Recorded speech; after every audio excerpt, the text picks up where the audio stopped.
Di kesempatan kali ini, saya akan membahas film Prometheus tahun 2012, yang bergenre horor fiksi ilmiah, yang disutradarai oleh Ridley Scott. Film ini menceritakan tentang petualangan umat manusia, yang akan menuju ke planet lain yang hampir mirip dengan bumi, untuk menemukan sang pencipta umat manusia. Pada jutaan tahun yang lalu, di sebuah planet purba, salah satu alien humanoid sedang melakukan ritual di atas air terjun. Entah apa yang dilakukan alien itu, saya curiga dia menjalani ilmu hitam, karena setelah alien itu mengkonsumsi cairan gelap dari Mbah Jampang, dia menjatuhkan dirinya ke air terjun.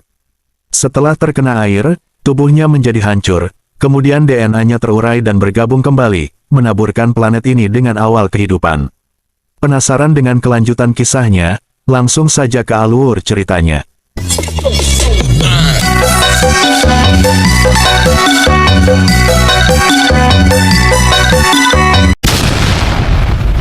Film dimulai pada tahun 2089, terlihat dua arkeolog yang bernama Dr. Elizabeth Shaw dan Dr. Charlie Holloway masuk ke sebuah gua di Skotlandia.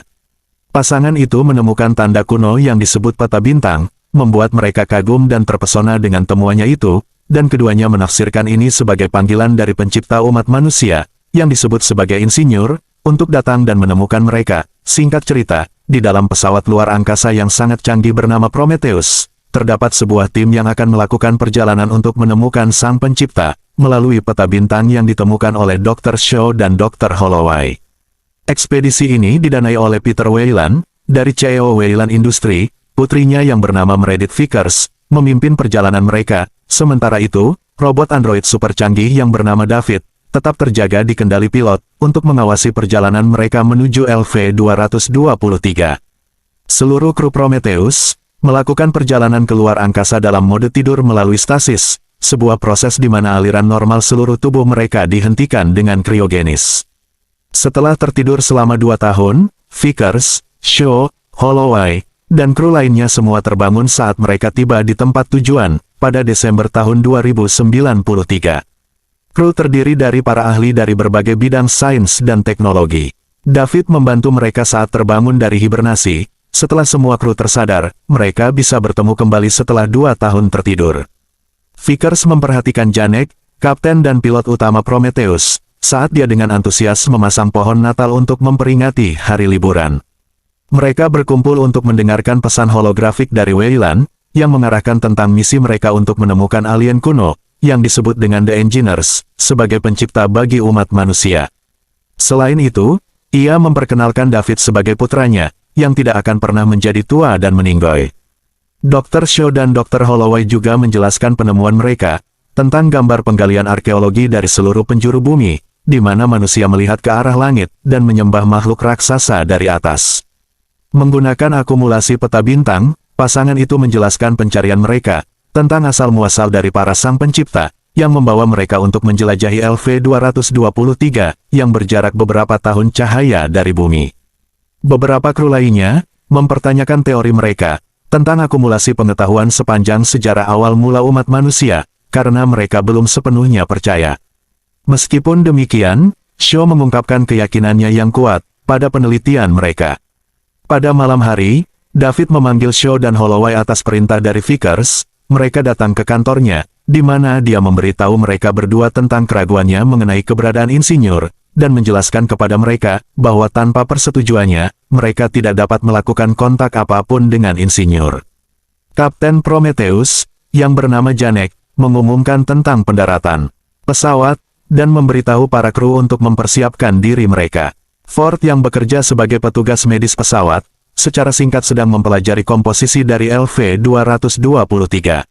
Dia mengetahui bahwa kadar oksigen tidak mencukupi di planet itu, dan menyadari bahwa mereka akan meninggoy dalam waktu 2 menit, tanpa pakaian astronot. Kemudian, mereka mencapai daerah terpencil di pegunungan. Tim survei mulai mempersiapkan diri untuk eksplorasi mereka. Holloway bertanya kepada David, mengapa dia mengenakan pakaian astronot, padahal dia adalah robot android yang tidak bernyawa. David dengan santai menjelaskan, bahwa itu karena dia ingin terlihat lebih seperti orang sungguhan, agar membuat orang lain merasa nyaman bila di dekatnya. Tim survei pergi menuju pegunungan, di mana mereka menemukan struktur yang berada dalam garis lurus, dan memiliki bentuk yang sempurna. Holloway kemudian mengungkapkan, bahwa meskipun udara di luar LV-223 itu beracun, tapi udara di permukaan pegunungan ini dapat dihirup. Mereka melarang Holloway untuk tidak melepaskan penutup kepalanya, tapi dia tetap melepasnya, dan menunjukkan bahwa dia bisa bernapas dengan normal. Mengetahui itu, kru lainnya ikut melepas penutup kepala mereka, tanpa mencurigai ada sesuatu yang menghasilkan udara untuk bernapas di area tersebut. Dalam penjelajahannya, mereka juga menggunakan perangkat pemetaan, untuk menjangkau keseluruhan tempat. Perangkat pemetaan mulai memindai melalui permukaan pegunungan, dan keseluruhan struktur tempat itu, yang diilustrasikan melalui hologram di ruang kendali pesawat. Saat mereka menjelajahi lebih dalam, mereka menemukan mayat yang terpenggal, yang terlihat seperti alien, hingga salah satu dari mereka yang bernama Fifield, perlahan-lahan menarik mundur karena ketakutan, atas semua penemuan itu. Sementara David mencoba membaca teks yang ada di dinding. Fifield pergi dengan Milburn, dan mereka memutuskan untuk kembali ke pesawat, sedangkan Shaw, Holloway, Ford, dan David, terus masuk ke dalam ruangan, dan disambut dengan pemandangan kepala patung besar yang diduga sebagai alien humanoid. Ruangan itu juga berisi sejumlah batu berbentuk silinder, serta beberapa mayat dari makhluk tak dikenal. David melihat cairan gelap yang keluar dari batu tersebut, dan dia tergoda untuk menyentuhnya. Saat itu juga, Shaw mengingatkan semua kru untuk berhati-hati agar tidak menyentuh apapun di dalam ruangan. Karena robot yang kepo, David akhirnya menyentuh cairan gelap yang keluar dari batu berbentuk silinder. Tiba-tiba, Shaw merasakan struktur udara perlahan mulai berubah, bersamaan dengan awan yang mulai menjadi gelap. Oleh karena itu, dia dan Ford segera mengumpulkan tengkorak alien tersebut, dan memasukkannya ke dalam tas untuk dibawa bersama mereka. Sementara itu, Janek dan tim pilotnya mendeteksi adanya badai yang mulai mendekat, dan mendesak tim survei untuk kembali ke pesawat. Terlihat David diam-diam mengambil salah satu batu berbentuk silinder, sebelum pergi bersama kru lainnya. Para kru bergegas untuk kembali ke Prometheus, untuk menghindari badai yang mulai mendekat. Shaw terjebak di dalam badai, saat dia mengambil kepala humanoid yang terjatuh. Mengetahui itu, Holloway dan David segera menyelamatkannya. Mereka akhirnya bisa selamat, sedangkan Milburn dan Fifield masih tersesat di dalam gua. Tak lama kemudian, Janek mendeteksi adanya kekuatan hidup di dalam gua, dan memberitahu Milburn dan Fifield tentang temuannya itu, dan menginstruksikan mereka untuk memeriksa ke lokasi tersebut, tapi mereka tidak menemukan apapun di sana. Janek menginstruksikan mereka untuk tetap tenang, dan menyesuaikan diri di tempat itu, sambil menunggu badai berlalu. Kembali ke Prometheus, Shaw dan Ford sedang meneliti kepala alien, dan mengetahui bahwa yang ditelitinya itu bukan tengkorak alien, melainkan sebuah helm. Dengan bantuan dari David, mereka mengangkat helm tersebut. Setelah terangkat, terdapat kepala alien di dalamnya. Melihat itu, Shaw menjadi senang dan percaya bahwa itu adalah kepala dari insinyur. Dengan menggunakan jarum listrik, Ford menghidupkan kembali kepalanya. Saat kepala perlahan mulai hidup, kepala itu mulai mengeluarkan cairan hitam, dan mengeluarkan bau yang tidak biasa. Tak lama kemudian mulai hancur. Shaw bersikeras untuk melanjutkan penelitiannya, jadi dia memerintahkan Ford untuk segera mengumpulkan lebih banyak sampel dari isi kepala alien tersebut. Terlihat David yang menggunakan penutup kepala berteknologi tinggi, sedang berkomunikasi dengan Weyland. Mengetahui itu, Vickers menegur David, dan menanyakan tentang percakapan mereka. David menolak untuk memberitahu, akibatnya, Vickers menyeret David ke sudut dan mencekiknya. Meski David tidak merasakan apapun, karena tidak enak dengannya, jadi dia berbohong, dan mengatakan bahwa Weyland memerintahkan kepadanya untuk bekerja keras. Padahal yang sebenarnya terjadi adalah, Weyland memerintahkan David untuk menguji efek cairan gelap itu kepada Holloway. Saat ini, David melihat Holloway di sebuah ruangan, dia mendekat dan menanyakan seberapa jauh dia akan berusaha untuk mendapatkan jawabannya. Holloway menjawab bahwa dia bersedia melakukan apa saja. David mengambil gelas untuk menawarinya minum, dan diam-diam memasukkan cairan gelap ke dalam minumannya itu. Tak lama kemudian Holloway meminumnya. Holloway pergi menemui Shaw, dan Shaw menunjukkan kepadanya tentang kecocokan komposisi DNA antara insinyur dan manusia, yang membenarkan bahwa manusia memang berasal dari insinyur, artinya, insinyur adalah nenek moyang dari manusia. Holloway mengatakan bahwa tidak ada yang istimewa tentang penciptaan kehidupan, karena siapapun dapat melakukannya. Shaw mengerutkan kening pada penjelasannya, karena merasa dia tidak subur. Melihat itu Holloway menghiburnya. Dalam sekejap keduanya berdamai dan melakukan cengkraman maut. Pada waktu yang sama, Vickers tiba di ruang kendali, dan bertemu Janek. Melihat Vickers memiliki sifat acuh tak acuh dan selalu tegas, Janek bertanya, apakah dia robot? Untuk membalasnya, Vickers menyuruhnya untuk datang ke kamar, yang membiarkan ruang kontrol tak terjaga. Di dalam struktur pegunungan, Milben dan Fifield menemukan ruangan yang berisi batu berbentuk silinder, yang mulai mengeluarkan cairan gelap dari setiap batu tersebut. Sementara mereka sedang memeriksa di sekitarnya, tiba-tiba, makhluk panjang yang berbentuk seperti ular, perlahan mulai mendekati Milben dan Fifield. Mereka menghubungi ruang kontrol, tetapi tidak mendapat tanggapan dari siapapun, termasuk Janek yang sedang indehoi. Makhluk itu kemudian menyerang dan mencengkeram Milben, hingga mematahkan lengannya. Melihat itu Fifield memotong makhluk itu dari Milben, tapi makhluk itu memercikkan cairan berbisa, hingga merusak helm Fifield. Makhluk itu menembus pakaian pelindung Milben, yang mengakibatkan dia meninggoy, disusul dengan Fifield yang ikut meninggoy, karena terkena cairan gelap. Keesokan harinya, badai pun berlalu, oleh karena itu, para kru Prometheus kembali ke struktur pegunungan, sedangkan Holloway mulai merasakan sensasi aneh, dan mendapati matanya perlahan mulai merah, akibat efek dari ekstrimer. Pada saat yang sama, Shaw terbangun karena mendapat telepon dari Janek, dia memberitahu tentang kehilangan jejak dari Milben dan Fifield. Tim survei mulai berkendara bersama Janek, untuk kembali ke pegunungan mencari mereka. Di sisi lain, David mendapat tugas dari Janek, untuk misi terpisahnya, yaitu melacak dan menemukan kekuatan hidup, yang dia deteksi sebelumnya di ruang kontrol pesawat. Dari Prometheus, Vickers memberitahu David, untuk menghubungkan ke kameranya, untuk mengetahui bagian dalam tempat itu dari jarak jauh, karena alat pemetaan yang mereka gunakan sedang bermasalah. David mengetahui bahwa perangkat pemetaan itu tersangkut di pintu, dan dia mengangkat pintunya untuk membiarkan perangkat pemetaan itu bisa bekerja kembali, dan mulai memasuki sebuah ruangan yang ternyata merupakan pusat terdalam dari gua. Saat ini, David melepaskan fitnya, dan memutuskan akses jarak jauh dari Vickers, hingga membuatnya marah. David mempelajari ruangan itu dengan penuh semangat, dan melihat hologram dari para insinyur beraksi. Dia mengetahui melalui hologram, bahwa gua di pegunungan sebenarnya adalah pesawat luar angkasa dari para insinyur, dan mengetahui bahwa pesawat telah menetapkan tujuannya ke bumi, kemudian hologram pun terhenti. Tatapannya mengarah ke sebuah ruangan besar, dan menemukan insinyur yang masih hidup di bawah stasis atau hibernasi. Di sisi lain, Janek dan tim survei melanjutkan pencariannya, untuk menemukan kedua rekan mereka, yang nyasar entah kemana. Mereka kembali ke ruangan, dan melihat sejumlah besar cairan hitam keluar dari batu silinder. Para kru terkejut saat melihat mayat Milben, sementara Ford masuk untuk memeriksa tubuhnya. Saat ini, Holloway tiba-tiba tergeletak, dengan keadaan matanya yang terus memburuk, yang dicurigai terkena infeksi. Shaw meminta Janek untuk merawatnya. Tak lama kemudian, makhluk yang tampak seperti ular di dalam tubuh Milben muncul kembali, dan membunuh salah satu anggota kru, sebelum mereka melarikan diri. Shaw menghentikan pencarian mereka, dan berkomunikasi dengan Vickers, untuk mengirimkan tim medis.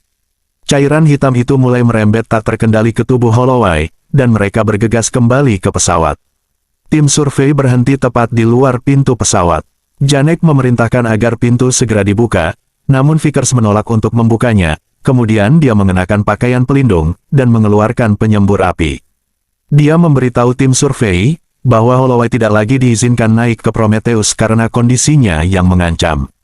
Janek berdebat dengannya, dan mengatakan bahwa Holloway adalah teman kru mereka yang sedang sakit, yang perlu mendapat perawatan.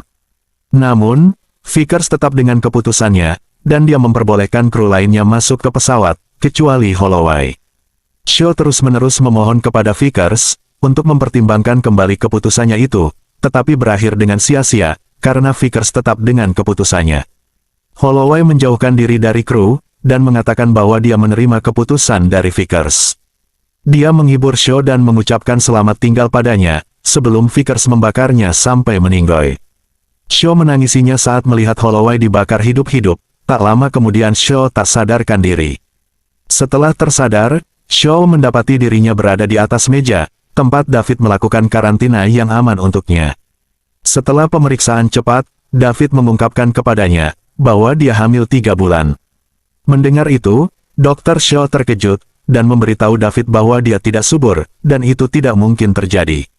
David memberitahu kepadanya, bahwa janin itu dari jenis yang berbeda. Dengan panik Shaw memohon kepadanya untuk mengeluarkannya. David menawarkan untuk bersabar sampai mereka kembali ke bumi, tetapi Shaw bersikeras untuk segera mengeluarkan makhluk itu dari tubuhnya. David memberitahu bahwa tidak ada personel di pesawat yang mampu melakukan operasi padanya. Saat itu, Shaw berteriak karena merasa kesakitan di perutnya. Kemudian David menyuntikkan obat penenang dan meletakkannya kembali di atas meja. Ford tiba setelah beberapa saat untuk membuatnya kembali tenang. Dengan efek obat penenang yang mulai hilang, Shaw mulai melakukan perlawanan. Dia berlari ke pod medis pesawat dan bersiap untuk melakukan operasi pada dirinya sendiri. Shaw dengan cepat masuk ke pod saat makhluk itu mulai bergerak di dalam perutnya. Pod medis melanjutkan dengan operasi otomatis, memulai anestesi yang membelah perutnya hingga terbuka, dan memperlihatkan makhluk seperti cumi-cumi yang berada di dalam perutnya. Saat operasi berlangsung, makhluk itu berhasil dikeluarkan darinya, dan menjahit perutnya hingga tertutup kembali. Shaw segera keluar dari ruangan, dan mengunci makhluk itu di dalam pod medis. Sementara itu, Janek berkomunikasi dengan anggota kru lainnya, setelah menemukan monitor Vivild di luar Prometheus. Mereka membuka pintu belakang pesawat, dan menemukan Vivild yang mulai bermutasi, karena telah terkena cairan gelap. Vivild dengan kejam menyerang anggota kru dari pintu belakang, dan Janek menggunakan penyembur api untuk membunuhnya, sementara anggota kru lainnya melindas dengan kendaraan militer. Tak lama kemudian, Shaw menemukan ruangan yang tidak diketahui, di mana dia melihat Weyland sedang bersama David. Shaw baru mengetahui bahwa Weyland telah menaiki Prometheus bersama mereka. Selain itu, dia diberitahu tentang pertemuan David dengan insinyur yang masih hidup. Weyland akhirnya mengungkapkan bahwa dia mempercayai penelitiannya, karena itulah dia menyetujui untuk mendanai seluruh ekspedisi ini. Dia juga percaya bahwa melalui bantuan dari para insinyur, Weyland dapat menemukan cara untuk bisa hidup abadi, dan ini adalah tujuan utamanya. Weyland bersiap untuk bertemu dengan insinyur, yang membuat Shaw bingung dan juga heran. Shaw kembali ke kabinnya, untuk menenangkan diri. Tak lama kemudian, Janek datang untuk mengunjunginya. Janek bertanya kepada Shaw tentang rencana selanjutnya, dan menegaskan bahwa tujuan mereka yang seharusnya LV-223, bukanlah tempat dari para insinyur, melainkan fasilitas militer. Dia mencoba membujuknya untuk kembali ke bumi, meskipun pertanyaannya itu tidak terjawab. Dr. Shaw mengatakan kepadanya bahwa seorang insinyur yang masih hidup telah ditemukan, yang menunjukkan bahwa mereka hampir mendapatkan jawaban atas pertanyaan mereka. Vickers akhirnya bisa bertemu dengan ayahnya, yang sedang mengenakan pakaian pelindung. Vickers melarang ayahnya untuk pergi ke sana, karena sangat berbahaya bagi keselamatannya. Di tengah perdebatan, Vickers mencoba membuatnya sadar bahwa kematian tidak bisa dihindari untuk semua makhluk hidup, termasuk dia. Weyland memilih untuk menemui insinyur, meskipun putrinya sudah melarang. Dia meninggalkan pesawat bersama dengan David, Ford, dan Shaw. Di dalam inti gua, mereka menemukan sejumlah batu besar berbentuk silinder yang mengelilingi ruangan. Dari Prometheus, Janek mengamati struktur permukaan pegunungan, di mana dia menyimpulkan bahwa itu sebenarnya adalah pesawat raksasa. Mekanisme seluruh pesawat telah membuat David terkesan, dan dia melanjutkan pergi ke tujuan mereka. David membangunkan insinyur terakhir yang masih hidup dari keadaan hibernasi, dan mereka semua takjub saat melihat insinyur mulai bangkit. Para kru mulai membombardirnya dengan pertanyaan yang membuat alien itu pusing. David berbicara dengan menggunakan bahasa insinyur dan membahas tujuan Weyland, apakah insinyur mengetahui cara untuk hidup abadi. Namun tiba-tiba, sang insinyur memenggal kepala David, hingga memisahkan kepala dari tubuhnya. Mereka semua terkejut melihat serangan insinyur, dan bergegas menghentikannya. Insinyur meraih Ford, dan melemparnya hingga meninggoy. Dia membunuh Weyland dan kru lainnya, kecuali Dr. Shaw yang berhasil melarikan diri. Weyland terbaring tak bernyawa, di samping David yang masih berfungsi, dan David mengucapkan selamat tinggal kepada Weyland, yang sudah dia anggap sebagai ayahnya. Vickers melihat semua kejadian itu dari pesawat mereka, dan akhirnya memutuskan untuk membatalkan misi. Janek mengikutinya, dan mempersiapkan Prometheus dalam penerbangan kembali ke bumi. Kemudian insinyur menghidupkan kembali pesawat luar angkasa, yang tampak seperti gua, dan melanjutkan misi awalnya untuk pergi ke bumi, sementara kepala David yang masih berfungsi terus mengawasinya. Dampak pengaktifan kembali pesawat luar angkasa membuat Shaw terlempar keluar, di mana dia segera melarikan diri menuju Prometheus. Dia menyampaikan kepada kru tentang rencana insinyur untuk melepaskan cairan gelap berbahaya itu ke bumi. Setelah semua yang dialami Shaw, dia percaya bahwa para insinyur membenci manusia, dan mereka berencana melakukan perjalanan ke bumi untuk membunuh semua umat manusia menggunakan cairan gelap. Shaw memohon kepada Janek untuk menghentikan insinyur pergi ke planet mereka. Janek menjadi bingung, karena saat itu juga, Vickers memerintahkannya untuk mengabaikan Dr. Shaw, dan segera pergi meninggalkan tempat itu. Akhirnya, Janek memutuskan untuk mendengarkan Shaw, dan dengan rela memilih untuk mengorbankan hidupnya demi keselamatan seluruh umat manusia. Dia mengakhiri diskusi dengan Vickers, dan menyiapkan pot pelarian untuknya. Kopilot memutuskan untuk bergabung dengannya, sementara Vickers berlari menuju pot pelarian. Janek dan pilot lainnya akan mengubah Prometheus menjadi peluru untuk menghancurkan pesawat luar angkasa yang akan menuju ke bumi. Pesawat mengeluarkan sekoci yang telah dinaiki Vickers, dan berhasil keluar dari Prometheus. Pada saat itu juga, Prometheus menabrak pesawat luar angkasa, hingga menciptakan ledakan yang cukup besar. Shaw dan Vickers menyaksikan tabrakan tersebut, dan bergegas melarikan diri dari bongkahan pesawat yang mulai berjatuhan. Shaw dapat menghindarinya, dengan berguling tepat sebelum terkena bongkahan pesawat, tetapi Vickers terkena bongkahan pesawat ruang angkasa, yang menyebabkannya meninggoy. Shaw menjadi satu-satunya manusia yang selamat dari seluruh kru Prometheus. Namun, dia kesulitan bernafas, akibat pakaian astronotnya yang rusak. Dia bergegas ke sekoci terdekat, di mana dia bisa menstabilkan pernapasannya kembali. Di dalam sekoci, dia menemukan anak-anaknya yang tampak seperti cumi-cumi, yang ukurannya sudah membesar dengan cepat. Tak lama kemudian, David menghubungi Dr. Shaw, dan dia menyampaikan peringatan tentang insinyur yang akan mendekatinya. Saat insinyur tiba, dia membuka paksa pintu sekoci, dan langsung menyerangnya. Sebagai pertahanan, Shaw membebaskan keturunannya yang tampak seperti cumi-cumi. Mereka mencekik leher insinyur, dan menahannya saat Shaw keluar dari sekoci, sambil membawa pakaian astronot yang masih berfungsi. Dia berbaring di tanah sambil menatap ke langit dengan penuh penderitaan, karena misinya yang telah gagal, dan telah kehilangan seluruh anggota kru. Setelah beberapa saat, David menghubunginya, untuk membantunya menyatukan tubuhnya kembali. Shaw awalnya tidak mau, tapi setelah David menawarkan jalan keluar dari LV-223, akhirnya Shaw mau membantunya. Dia kembali ke pesawat luar angkasa untuk menemui David, dan saat dia membahas kemungkinan jalur keluar untuk kembali ke bumi, Shaw menyelanya.